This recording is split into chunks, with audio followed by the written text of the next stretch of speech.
I'm reading this from 3 News. And it says, Anglo chiefs demand MP's identity over Senator Rollins' insult. And I read, the Anto Duco Council has petitioned the Speaker of Parliament to identify the Member of Parliament who allegedly made a disparaging remark against Honorable Senator Rollins during the ministerial approval session on February 4, 2025. Now, in a statement signed by Togbi Agbesi Awusu III, Awadada of Anglo Duco, the council expressed outrage over the comment reportedly directed at Dr. Ajiman Rollins, referring to her as the daughter of a murderer. The alleged outburst occurred amid heated exchanges in Parliament during the approval of Honorable Samuel Okudzeto Ablakwa. Now, the statement noted that earlier speculation pointed to Honorable Abu Jinapo, MP for Damongu, and Honorable Nana Kwame Asafwaje, MP for Bosome Freho. However, both lawmakers have denied making the remark. Togbi Sri III, the overlord of Anglo, and the chiefs of the council have called for a swift investigation, demanding that the Speaker of Parliament reveals the identity of the MP responsible by February 10, 2025. And it is February 10, 4 days from now, or else ... They emphasize that identifying the individual would guide their next course of action. My brother, my sister, the person who called Senator the daughter of a murderer, was he right or wrong? My brother, my sister, in the days of Rollins, we suffered terror. Those of you who were not yet born in 1979, we saw horror in this country. People were abducted and killed summarily. We saw judges abducted and set ablaze. My brother, my sister, the mystery of which, my brother, my sister, is still pending in the clouds. Rollins denied involvement, yet it happened in his regime. In the regime of Rollins, we saw women in Kajetia market stripped naked and whipped in their vaginas. We saw people abducted and taken to the Gonda barracks and some other such barracks and shaved with blunt instruments and blades. We saw, my brother, my sister, people who were carried away and beaten, most of whom we were told were dead, and carried all the way to the morgue at 37. One of them finally survived. He went on to move into exile and later came back into this country to become a minister of energy. Do we all remember this person? It was all in the days of Rollins. Can we run away from the heinous crimes of Rollins in his regime from 1979? The several murders and bloodshed. And even at the time, Ghanaians were asking Rollins to let more blood flow. How do you let blood flow when you don't murder people? Rollins was a murderer. It's the truth. What are you running away from? So when people die, when murderers die, they all of a sudden become saints? Is that what you are saying? Because we live in a country where Atayi all of a sudden will become Saint Atayi because he's dead. Say no bad thing about the dead. That is your motto. Until we start to shame the dead, like they did in Belgium when Leopold II died and they threw his dead body right in the middle of the street for people to hoot at and spit at. My brother, my sister, crime and foolishness will never ever stop in this country. Rollins was a murderer, my brother. When the elections came, listen attentively, and listen, People were killed in the reign of Nana Akufo-Addo. What did we say? That Nana Akufo-Addo murdered some people during the elections. Mahama says when he comes into power, he would institute an investigation into it, and he started already. My brother, my sister, who do we say killed the people? They said Nana Akufo-Addo did because it was his regime. Rollins was a soldier who went into a bloody coup d'etat.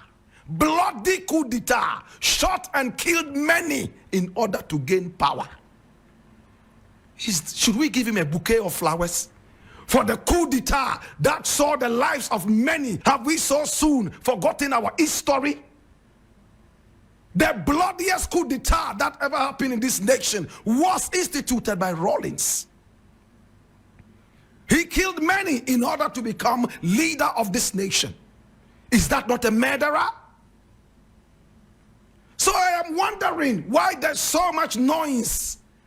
And the coward MP who also mentioned it and cannot own up and come out and say, hey, I said it, and these are my reasons for saying that. That is the most cowardly, more cowardly than Baumia.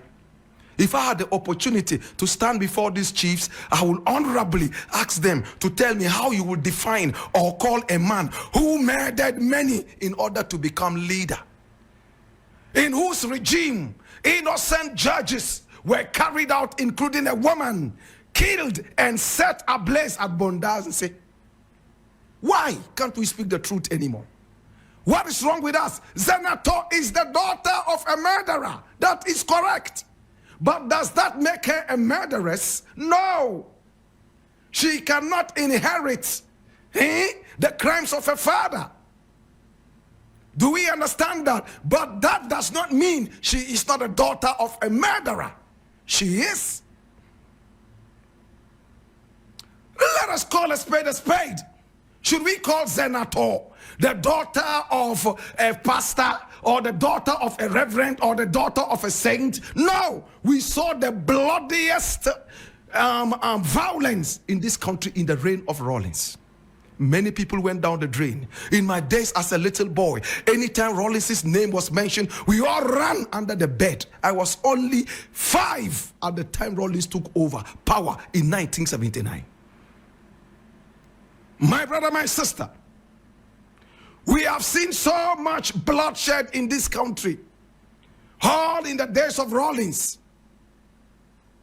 And today, if his children are being described as the children of a murderer, and we are crying, Anglo chiefs are all coming out, they want to know that these are disparaging remarks. What is disparaging about a murderer whose children are called the daughters and sons of murderers?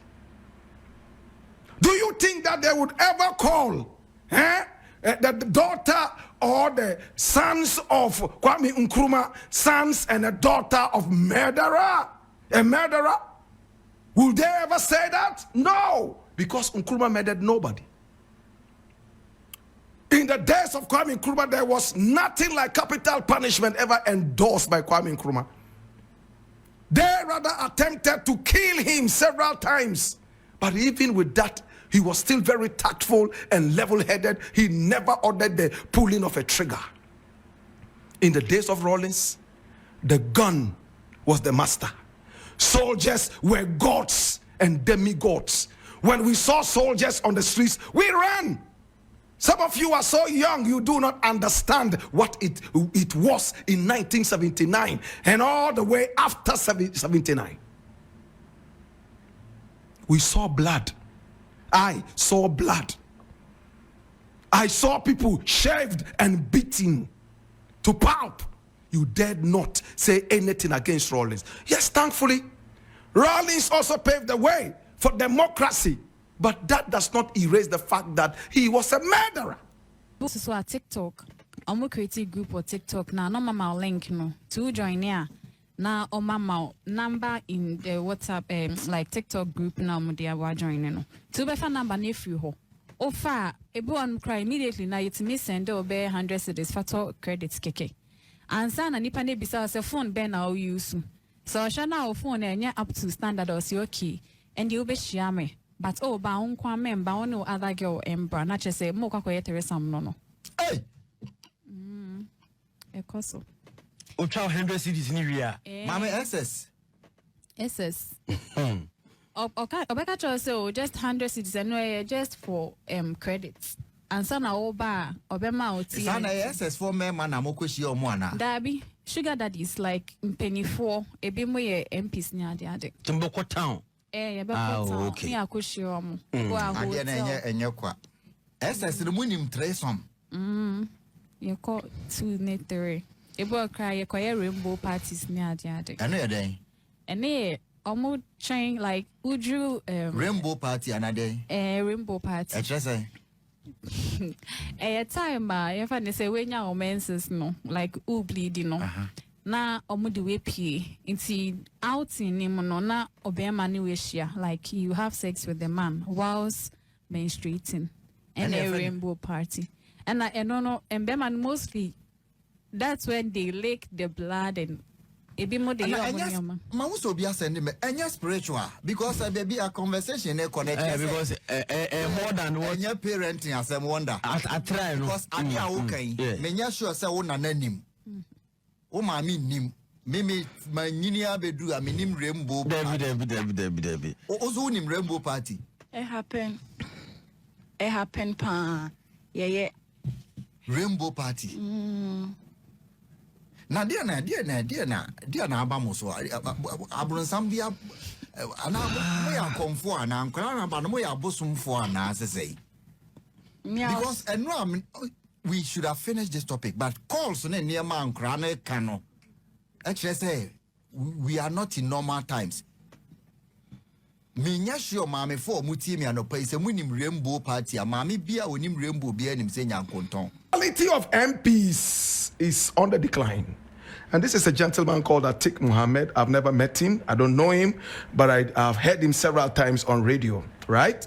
Atik Muhammad has passed a judgment over the 9th Parliament of Ghana following Thursday's incident of violence involving the MPs.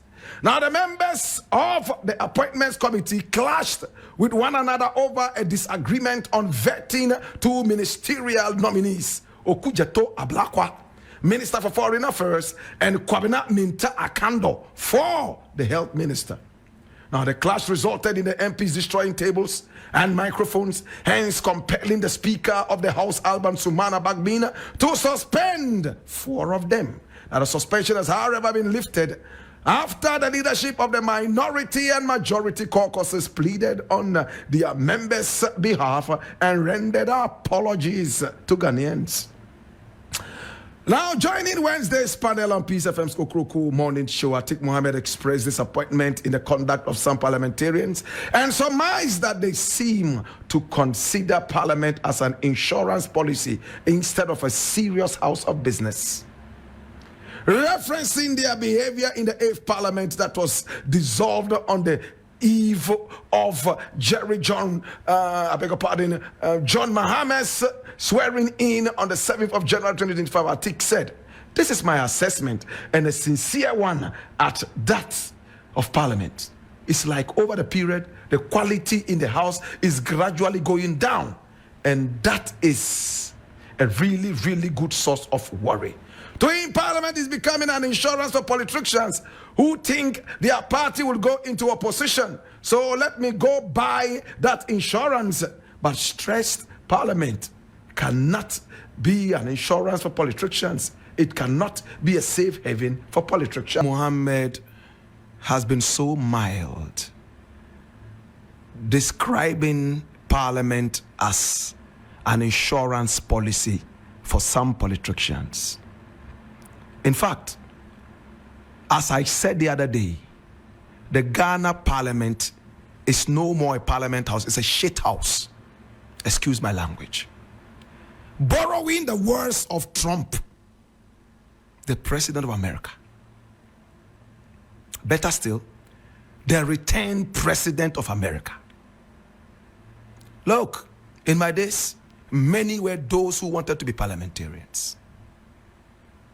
In fact, in school, we were made to know who was an MP for where and what his name was. Sometimes a mini biography we had to know. We knew almost every parliamentarian. Today, who cares? Parliamentarians are even asking each other, who are you? Are you an MP? They don't even know each other. My brother, my sister, Parliament has become a circus. The only difference is that these guys wear suits, but in the circus, they have carrots dancing on their noses. I'm so ashamed of this dirty parliament. Dirty parliament. It looks like a lot of these MPs have no common sense of patriotism. It's so shameful. My brother, you went in there, broke tables.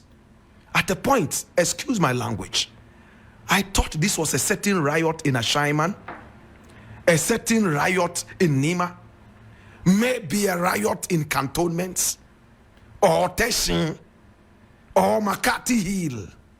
It didn't look like it was the Ghanaian parliament. Now they said there is some language that is unparliamentary. My brother, my sister, the Ghanaian parliament does not have a lexicon of parliamentary language. Can I say it again? The Ghanaian parliament has no lexicon for parliamentary language. They use all kinds of language. They insult each other, demean each other, and to make it worse, they look like slaves on the plantation. Those who wear the suit, the coat, and the tie, the Italian-made shoes, and all those kinds of shoes, they look like slaves. As compared to the days of Kwame Nkrumah, when people wear kente, when they wore kente and wore fugu and the rest of them. Look at the photographs of Kwame Nkrumah's days of parliament. And this parliament that we have of some comedians joining the Ghanaian parliament. You know why? Because in these days, you don't need common sense to be a parliamentarian. All you need is money. And any idiot can have money. I'm angry. To be a parliamentarian, you don't need common sense now. No wonder Kennedy Japan said, any cheap person can become a parliamentarian. And he was a parliamentarian at the time he said that. Alban Bagbin said it before, that parliament is full of bribery. If these are the insiders, and they come out to tell you that this is what is happening in there, who are you, a dishonorable member, to challenge these honorables? I wonder how this parliament, the ninth whatever parliament, can purge itself of this terrible demeanor. Can I say it again? I wonder how this ninth parliament can purge itself, my brother, my sister, of this debt. I'm so ashamed. They broke tables, broke microphones that we imported into the country, tables that I am told we imported from China. We saw how in their coats and ties they were pulling the legs of tables. And did I hear that they squeezed people's testicles? Did I hear that? Did they squeeze anybody's testicles? Is there another word for testicles so that I don't sound raw on radio? Please, can you give me another word for testicles? Or should I just say balls? I hear an MP by name Dafia Mekpo. I hope I got the name right. His balls were squeezed. Somebody went under the table, held his balls, and squeezed the balls so hard he felt the pain in his medulla oblongata. What is happening? Right now, you have gone beyond breaking microphones, gone beyond breaking the legs of tables imported from China, to squeezing balls. It's sad. And this is supposed to be called the gateway to Africa. And they went to plead with Alban Bagbin to let those four guys come back. Why did he let them back? I wish there was a way constituencies could come back and say, hey, this MP, we don't want to, we want a referendum. Because now it's a shame of a parliament. And I am most sad as a patriot. After saying all this, when you meet me outside, I'm like ice water. You wouldn't believe that this was the guy who said all these things on radio. Because when I'm on radio, I am on heat.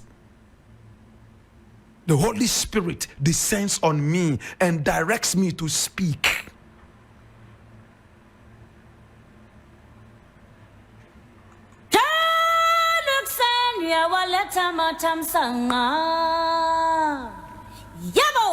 The final story I would like to look at, and I might be done with this, is coming from Ghana Web. And it says, the only job you gave me is as an MP, not a minister.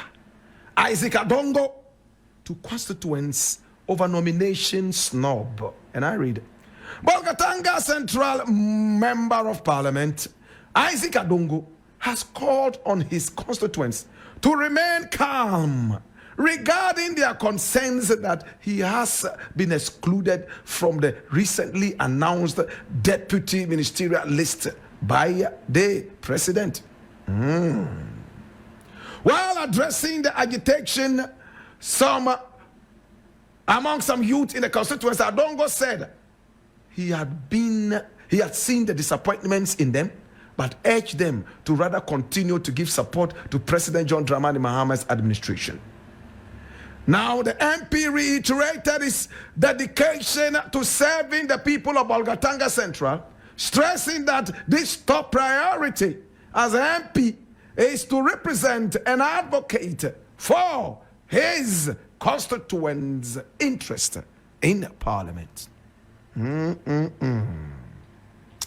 my brother, this is a PR to remind President Mahama that Adongo is still around and that he has some group of people called supporters who are so huge that they will be so disappointed in the party and President Mahama if he is not nominated as a deputy minister. How many people can see the PR? Stop giving the president unnecessary, childish, infantile pressure. Pressure, Benny.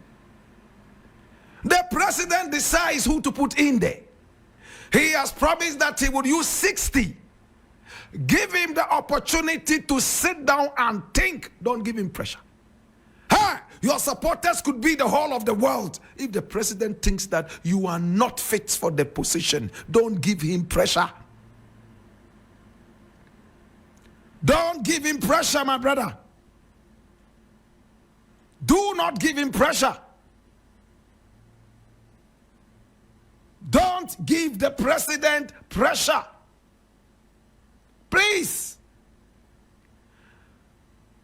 I stand to be corrected. Was it not this same gentleman here called Isaac Adongo who said that? What's the name of the woman? Victoria, right? Is it Victoria? Victoria Hammer. Yes, Victoria Hammer. Was it not this person, I stand to be corrected, who said that Victoria Hammer was a good woman and that she was actually framed? He's made some brilliant remarks here and there that I've, talked about. But I also remember that it was this gentleman here.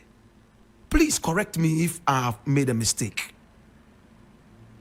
Saying that Victoria Hammer was framed, for want of a better word, and that she should be reconsidered into whatever.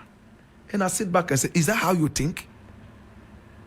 A woman who was caught on tape saying that she was into politics just for her $1 million American dollars. She wasn't in there to serve the Ghanaian people. She wasn't in there for the sentiments of patriotism for the nation. She wasn't in there to leave a mark as a patriot. All she wanted was to live by her nickname or her spiritual name, Lakshmi, the goddess, the Hindu goddess of wealth. I was so disappointed Adongo made that remark. Let me see if I can get that tape. I'm not too sure. Jesus have mercy.